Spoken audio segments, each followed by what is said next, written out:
ईश्वर के चमत्कार के आगे सारे साइंस फेल है।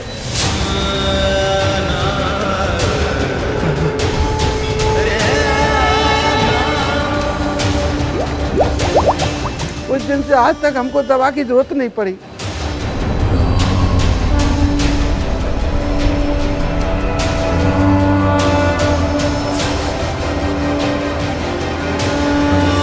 आस्था विज्ञान पे भारी पड़ जाती है। यहाँ का जो किस्सा है वो कुछ अलग है। आप 1 किलो 2 किलो कितने ही लड्डू चढ़ाइए, महाबली सब लड्डू खा जाते हैं। कलयुग में जिंदा हनुमान कहीं है तो इटावा के अंदर जमुना किनारे हैं।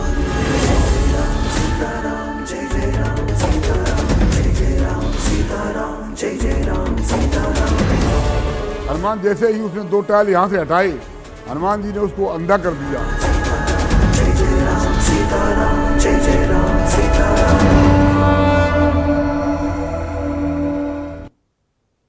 તો નમસ્કાર, આપ જોઈ રહ્યા છો સ્પેશિયલ રિપોર્ટ। હું છું આપની સાથે ઝરણા સોની। આગળ જે વિડીયો જોયો તેને જોઈ તમે જરૂરથી ચોંક્યા હશો, પરંતુ આ તો વિચારવા મજબૂર કરી દે તેવી કહાનીઓની માત્ર શરૂઆત જ છે। કારણ કે હવે તમને જે બતાવવા જઈ રહ્યા છીએ તેની એક એક સેકન્ડ ખૂબ જ કિંમતી છે। કારણ કે આ કહાની ચંબલના જંગલોની વચ્ચે આવેલા એ મંદિરથી જોડાયેલી છે, જ્યાં સદીઓથી વાયુપુત્રના ચમત્કારને મહેસૂસ કરવામાં આવે છે। તો આજે તમને લઈને ચાલીએ ઉત્તર પ્રદેશના ઇટાવા જિલ્લામાં, જ્યાં રામદૂત મહાબળશાળી હનુમાનની હયાતીનો દાવો કરવામાં આવે છે।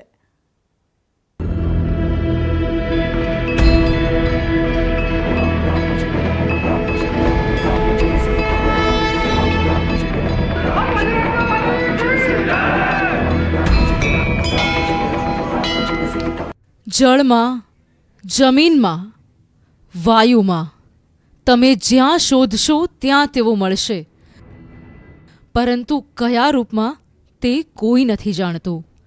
अब वो तो ईश्वरी शक्ति है। એટલે આ વખતે નવી કહાનીના એક છેડાને પકડતા અમારી ટીમ જઈ પહોંચી ઇટાવા।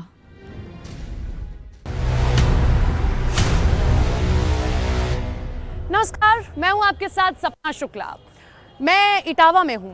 तो इटावा आपने सुना तो आपके जहन में होगा, हो सकता है मुलायम सिंह यादव से जुड़ा कोई किस्सा कहानी शूट करने आए हों, या फिर चंबल से जुड़ी कोई कहानी शूट करने आए हों। तो मैं आपको बता दूं, आप बिल्कुल गलत हैं। ना मुलायम सिंह यादव ना चंबल कोई किस्सा कहानी ऐसी शूट करने नहीं आए, बल्कि हम आए हैं महाबली के उस मंदिर की खोज में, जिसके बारे में जब हमें लोगों ने बताया तो हम भी दंग रह गए, क्योंकि वो चमत्कार या वो कहानियां ही ऐसी थी। महाबली से जुड़े यूं तो बहुत सारे किस्से हैं, लेकिन यहाँ का जो किस्सा है वो कुछ अलग है। आप 1 किलो 2 किलो कितने ही लड्डू चढ़ाइए, महाबली सब लड्डू खा जाते हैं। इतना ही नहीं, लड्डू ही नहीं खाते, बल्कि मुख से श्री राम नाम भी उनके निकलता है। आज हम उसी मंदिर की पड़ताल में जा रहे हैं कि वाकई सच्चाई कितनी है। क्या वाकई महाबली की वो मूर्ति लड्डू खाती है? हम भी चलेंगे, हम भी खिलाकर देखेंगे और लोगों से भी जानने की कोशिश करेंगे कि आखिर ये चमत्कार कब से लोग देखते हुए आ रहे हैं। तो चलिए हमारे साथ आज इस मंदिर की पड़ताल।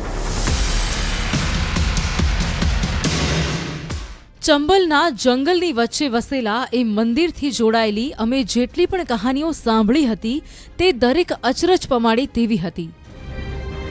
એટલે અમારી ટીમ જલ્દીથી જલ્દી એ મંદિર સુધી પહોંચવા માંગતી હતી, જેને સિદ્ધપીઠ પીલુઆ હનુમાન મંદિરથી ઓળખવામાં આવે છે।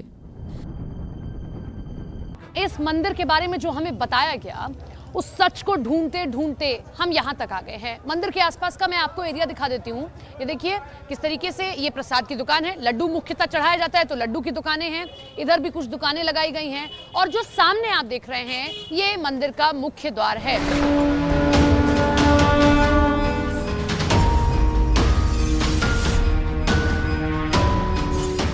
જલ્દી જ અમારી ટીમ એ મંદિર પરિસર સુધી પહોંચી ચૂકી હતી, જ્યાં હનુમાનજીના લાડુ ખાવાનો દાવો કરવામાં આવે છે, જ્યાં બજરંગ બલીના શ્વાસ લેવાનો દાવો કરવામાં આવે છે, જ્યાં સ્વયંભૂ મૂર્તિથી રામ નામના જાપનો દાવો કરવામાં આવે છે।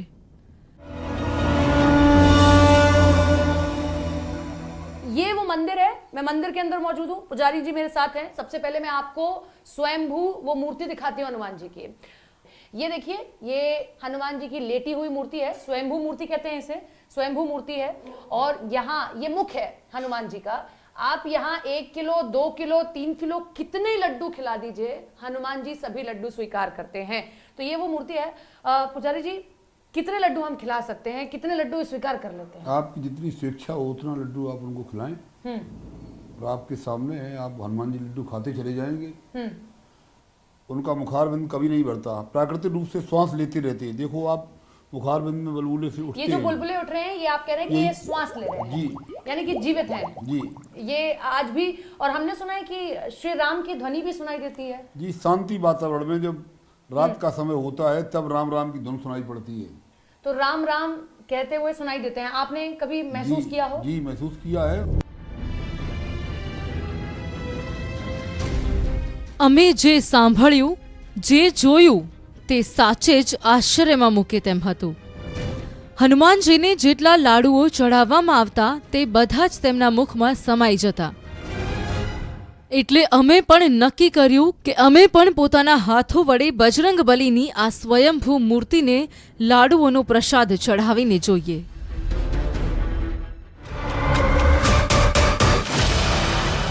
પરંતુ અમે આ કરી શકીએ તે પહેલા અમારી મુલાકાત કેટલાક એવા લોકો સાથે થઈ જેમણે સાક્ષાત અહીંયા બજરંગબલીના ચમત્કારને મહેસૂસ કર્યો છે.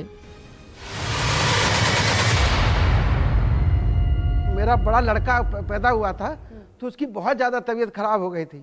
हमने सारे डॉक्टरों के इटावा, कानपुर, आगरा ले जाकर सब जगह हमने दिखाया, लेकिन इसको कोई आराम नहीं मिल रहा था।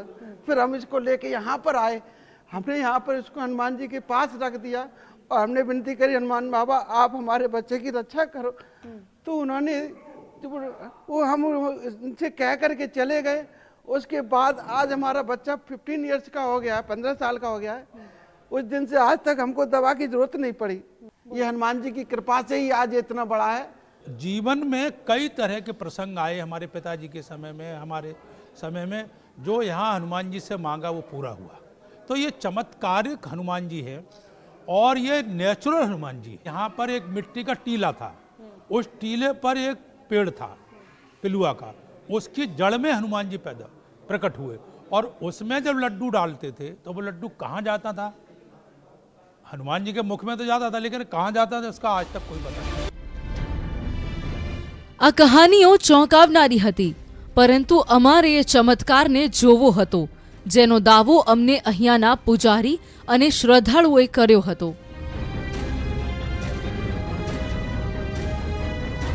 तो लड्डू हमने ले लिए हैं और इन लड्डुओं को लेकर 500 ग्राम ये लड्डू हैं, लेकर चलते हैं मंदिर के अंदर।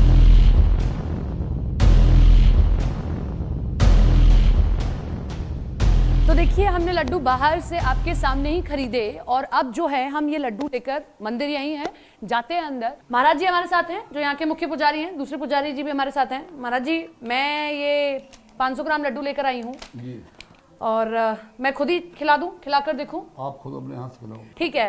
तो ये आपके सामने लड्डू हैं और मैं पहला लड्डू, ये जो बजरंगबली की स्वयंभू मूर्ति है और जिसकी मान्यता के कारण हम यहाँ आए हैं सच जानने के लिए कि वाकई हनुमान जी लड्डू खाते हैं नहीं खाते हैं। ये पहला लड्डू उनके मुख में डाला, आपने देखा, पहला लड्डू खा लिया उन्होंने, जो हम देख रहे थे। मैं भी विश्वास नहीं कर पा रही हूँ वाकई में, लेकिन मेरे कैमरा पर्सन दिखाएंगे आपको कि ये देखिए बुलबुले उठ रहे हैं। एक जो मैंने लड्डू डाला था उसमें बुलबुला उठा और ये दूसरा लड्डू अब मैं खिलाने जा रही हूँ। ये दूसरा लड्डू है और ये भी मैंने अपने हाथ से खिला दिया है। मैं तीसरा लड्डू फिर खिलाने जा रही हूँ, आपके सामने देखिए।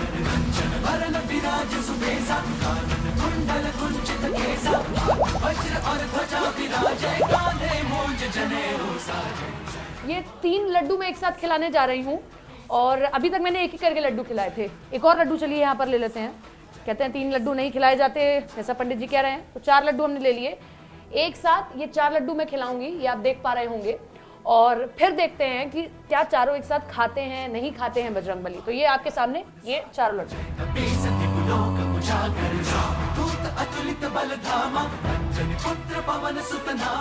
हमें यही मिला है कि हमने लड्डू इस तरीके से खिलाए और हनुमान जी ने वो लड्डू स्वीकार कर लिए। આટલા બધા લાડુ ક્યાં ગયા અમને નથી ખબર. અમે ગોળ પણ ધરાવ્યો, એ પણ ગાયબ થઈ ગયો. ઉપરથી પાછું પરપોટાનો અવાજ. બધું એવું જ જેટલું અમને બતાવવામાં આવ્યું હતું. તો શું સાચે જ વાયુપુત્રનો આ ચમત્કાર છે? અહીંયા આવવાવાળા દરેક શ્રદ્ધાળુઓ દાવો તો એ જ કરે છે. જેમ વૃક્ષની અનેક ડાળીઓ હોય છે તેવી જ રીતે પેલું આ હનુમાનજી સાથે સંકળાયેલી પણ ઘણી કહાનીઓ છે. કહાનીઓનો એક છેડો તો મંદિરના નામ સાથે પણ જોડાયેલો છે. पिलुआ बाबा नाम इसलिए पड़ा कि हनुमान जी के सिर की ओर एक जंगल में जो पिलुआ वृक्ष होता है जिसमें नवोरी जितना फल आता है, सिर की तरफ वो पेड़ था और उसकी झाड़ी में हनुमान जी उसकी डाली के नीचे लेटे हुए थे. અહીંયા અમને જે પણ બતાવવામાં આવ્યું તે ચોંકાવનારું હતું. એટલે આ દાવાઓને લઈ વાત ત્યારે જ આગળ વધી શકતી હતી જ્યારે મંદિરના મહંતની મંજૂરી હોય. आप पड़ताल कर सकती हैं, कोई आपत्ति नहीं है. सबसे बड़ी विशेषता ये है कि हम लोगों को जो यहाँ काम करना पड़ता है उसके लिए शाम को अर्जी लगानी पड़ती है हनुमान जी से. अर्जी कैसे अर्जी लगानी पड़ती है?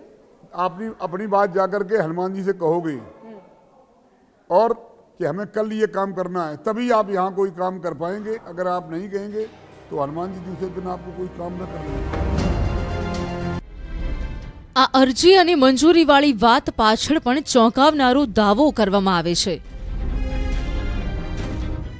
एक बार मैं मैनपुरी जा रहा था, मैंने यहाँ के एक हमारे मिस्त्री से कहा, मुरलीधर मिस्त्री था, हमने कहा कि हनुमान जी के टाइल बहुत पुराने हो गए हैं. तब हनुमान जी का मंदिर बहुत छोटा था. हमने कहा ये टाइल हटा करके आप नए टाइल लगा दें. हनुमान जी से पूछ लिया, दूसरे दिन की अलमत हो गई, लेकिन हम चले गए बाहर, उसने काम नहीं लगाया. तीसरे दिन काम लगाया तो हनुमान जैसे ही उसने 2 टाइल यहाँ से हटाए, हनुमान जी ने उसको अंधा कर दिया. 1 महीने तक वो अंधा रहा. અમને તથ્ય સુધી પહોંચવાની મંજૂરી મળી ચૂકી હતી. હવે અમારે એ સમજવાનું હતું કે આખરે બજરંગ બલીને ચઢાવવામાં આવતો પ્રસાદ જાય ક્યાં છે. મંદિર શિખર પર બનેલું છે. હોઈ શકે શિખર અંદરથી ખોખલું હોય અને મૂર્તિની ઠીક નીચે શિખરની વચ્ચે કૂવો હોય. હોઈ શકે આ કૂવો અંદરને અંદર યમુના નદી સાથે જોડાયેલો હોય અને બધો પ્રસાદ નદીમાં જતો રહેતો હોય.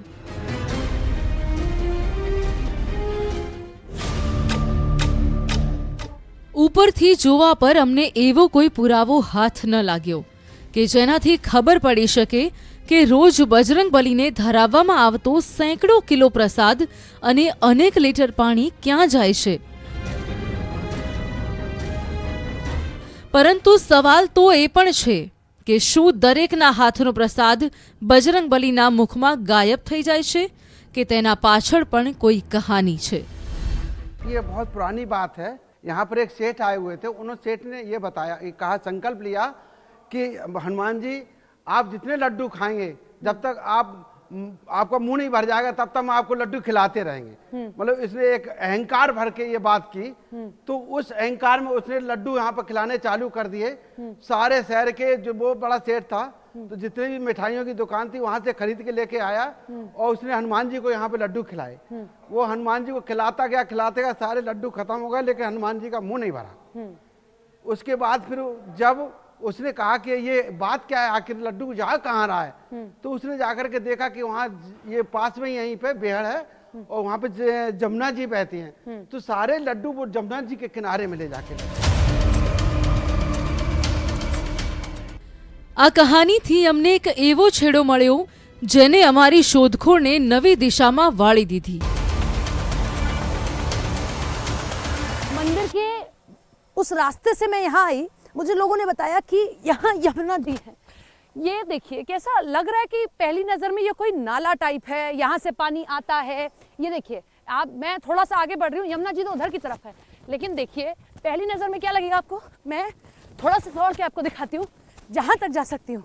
कि ये कोई नाला है क्या, क्या यहाँ से कोई हमें ऐसे जगह दिख जाए, क्या यहाँ लड्डू कहीं इकट्ठे होते हैं, पानी, दूध। लेकिन जहाँ तक नजर जाएगी आपको क्या नजर आएगा? पेड़ पौधे। आमतौर पर गांव में जो नदी के किनारे के खेत होते हैं, अपने खेतों तक पानी पहुँचाने के लिए लोग इसी तरीके से जो है रास्ता बना लेते हैं। हमने इसमें कूदकर इसलिए जानने की कोशिश की कि कहीं ऐसा तो नहीं कि यहाँ कहीं एक सिरा जुड़ा हुआ हो जहाँ लड्डू हो या पानी हो या फिर दूध हो या कुछ भी ऐसा मिले जो हमें पता लग सके कि कहीं वहाँ का कोई छोर यहाँ तो इकट्ठा नहीं हो रहा है। यहाँ हमें नहीं मिला। लेकिन अब मैं दिखाती हूँ आपको, थोड़ा सा टर्न होती हूँ। अब मैं जहाँ जा रही हूँ यहाँ है यमुना नदी। मैं थोड़ा सा आगे बढ़ रही हूँ, यहाँ से आपको नजर आएंगी यमुना नदी। ये जो रास्ता जा रहा है, देखिए मैं जिस रास्ते पर चल रही हूँ, ये जो भाग रही हूँ मैं जिस रास्ते पे, यहाँ से अब मुझे साफ साफ देखिए निजाम जी, आप देख पा रहे हो, मेरे कैमरा पर्सन है, देख पा रहे हो, देखिए यमुना नदी दिख गई निजाम जी हमें, जिस यमुना नदी के बारे में लोग कह रहे थे।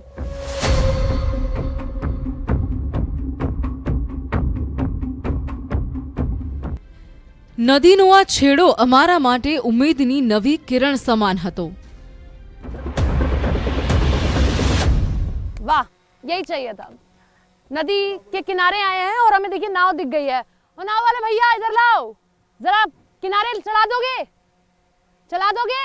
तो अब हम किनारे किनारे जहां तक जा सकते हैं, जहां तक ये नाव वाले हमें ले जा सकते हैं, वहां तक जाते हैं और कोशिश करते हैं कि कोई एक चीज अगर कहीं मिल गई तो वो भी ढूंढने की कोशिश करते हैं। हर सिरा हम खोजेंगे।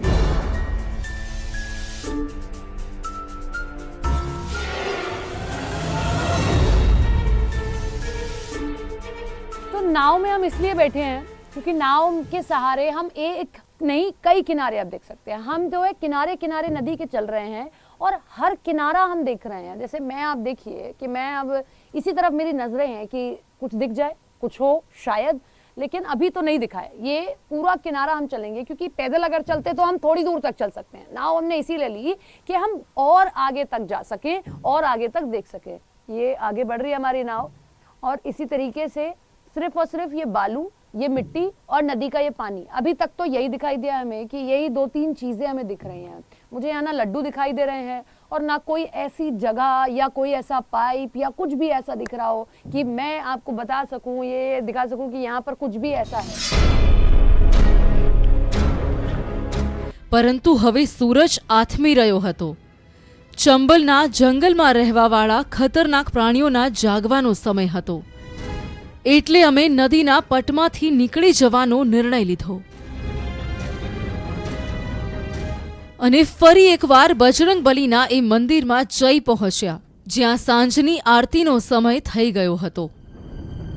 કારણ કે અમને બતાવવામાં આવ્યું હતું કે રાત્રિના સમયે જ્યારે બધું શાંત થઈ જાય છે ત્યારે સ્વયંભૂ હનુમાનજીની મૂર્તિ રામ નામનો જાપ કરે છે।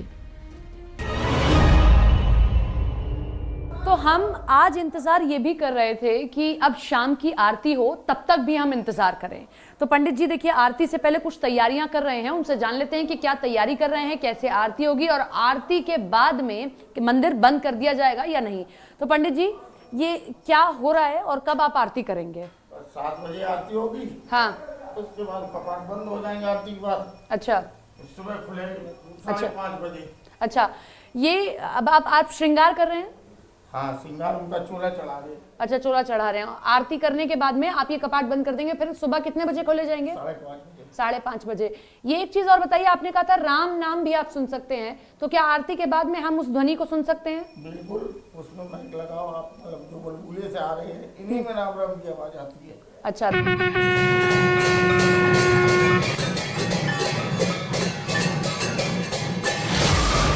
અમે મંદિરની પરંપરાઓમાં વિઘ્ન નાખવાનો પ્રયત્ન ન કર્યો, કારણ કે અમારી પાસે સમય પણ ઓછો હતો, પરંતુ મંદિરથી જોડાયેલી ઘણી કહાનીઓ બાકી હતી, જેને સમજવા માટે અમારે આગળની સવારની રાહ જોવાની હતી।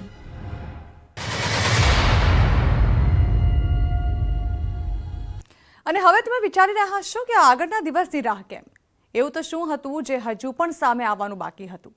મંદિરની ચારેય બાજુ શોધખોળ કરી, પરંતુ ક્યાંય પણ અમને જાણવા ન મળ્યું કે લાડુઓનો પ્રસાદ જાય છે ક્યાં। યમુના નદીના કિનારા પર શોધખોળ કરી, ત્યાં પણ કંઈ ન મળ્યું। હવે એ તરફ આગળ વધવાનું હતું જ્યાં માત્ર ચંબલનું ગાઢ જંગલ જ હતું.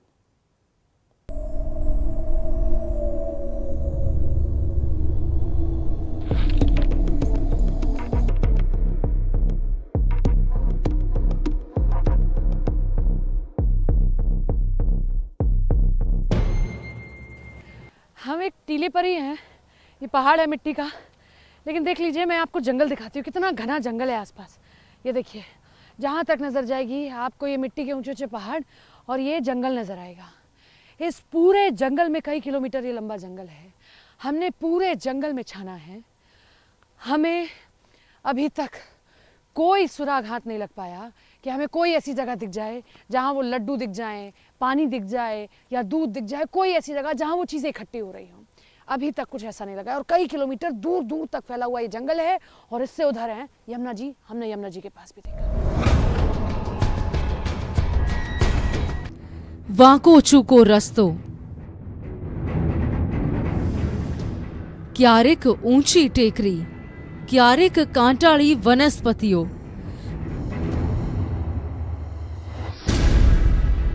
જંગલ અમારા માટે મુશ્કેલી બની ચૂક્યું હતું.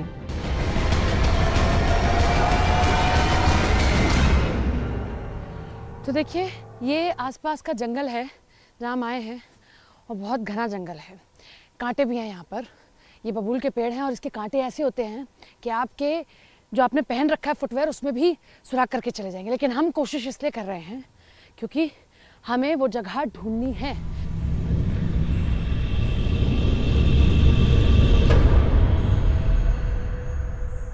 हम इस जंगल में कई किलोमीटर चल चुके हैं और ऐसे मिट्टी के बहुत सारे पहाड़ हैं. हमने बहुत सारे पहाड़ चढ़े और ऊपर तक चढ़ना बड़ा मुश्किल था क्योंकि कांटों के पेड़ हैं, बबूल के पेड़. बहुत दिक्कत हुई, परेशान हुए मेरी टीम, मेरे कैमरा पर्सन, क्योंकि उनके हाथ में तो कैमरा भी है. ऊपर तक चढ़ने में बड़ी दिक्कत हुई, लेकिन अभी भी हमारे हाथ कोई सिरा, कोई ऐसी चीज़ नहीं लगी. अब भी आस्था के आगे साइंस भी फेल हो जाती है. हम साइंस के एंगल से सोचे नहीं कभी. मैथ का प्रोफेसर होने के बावजूद भी कभी दिमाग में नहीं आया कि लड्डू को पानी जाता कहाँ है. જાણકારોના મતે આનું રહસ્ય ધામની ઊંચાઈમાં સંતાયેલું હોઈ શકે. બતાવવામાં આવે છે કે અહીંયા પહેલા શિખર હતું. એ જ શિખર પર આજે આ મંદિર છે. માનવામાં આવે છે કે ગેસનું રહસ્ય આ શિખરના ઊંડાણમાં દબાયેલું હોઈ શકે, જે આજે મંદિરની નીચે માટીમાં દબાઈ ચૂક્યું છે. बहुत सारी किंवदंतियाँ उससे जुड़ी हुई मिली हैं. कुछ पेपर्स भी मिले हैं जिसमें पिलुआ महावीर के बारे में काफ़ी कुछ कहा गया है. लेकिन जैसा कि मैं बीइंग ए हिस्टोरियन अगर मैं समझता हूँ तो हमारे इतिहास में क्रॉस चेक करने के लिए हमारे पास अगर पौराणिक साक्ष्य हों, साथ में पुरातात्विक साक्ष्य की बहुत आवश्यकता होती है. तो ऐसे पुरातात्विक साक्ष्य अभी तक मेरी स्टडी में अभी तक नहीं मिल पाए हैं. क्या आप देख रहे हैं पुरातत्व चीज़ों पर, आप रिसर्च करते हैं पुरानी चीज़ों पर, कोई ऐसी व्यवस्था पहले हुआ करती थी कि आप कुछ भी डालिए और वो कहीं रुक जाए और आपको न मिल पाए, कोई ऐसी व्यवस्था? अगर इतिहास के विद्यार्थी की दृष्टि से देखा जाए तो निश्चित ही उसमें किसी तरीके की प्राकृतिक व्यवस्था बन गई होगी जिसमें पानी का एक लेवल बना रहता है. वहाँ पर जब तक कि उत्खनन नहीं होता तब तक हमें खुदाई नहीं होती, उत्खनन नहीं होता तब तक हमें उसकी जो वास्तविक व्यवस्था है साइंस के हिसाब से, वैज्ञानिक दृष्टिकोण से अगर देखें तब तक हमें पता नहीं चल सकता. महावीर या हनुमान जी की वो मूर्ति प्रसाद खाती है, वहाँ प्रसाद जाता है, ये मैंने भी देखा है कई बार जाकर. હવે એ તમારે નક્કી કરવાનું છે કે પિલવા સાથે જોડાયેલી બજરંગબલીની કહાનીઓ કોઈ ચમત્કાર છે કે તેનો કોઈ વૈજ્ઞાનિક અર્થ છે, જેને સમજવું હજુ બાકી છે. તો આ સાથે સ્પેશિયલ રિપોર્ટ અહીં સમાપ્ત કરીશું અને વધુ સમાચારો વિસ્તારથી જોવા માટે આપ જોતા રહો ન્યૂઝ 18 ગુજરાતી.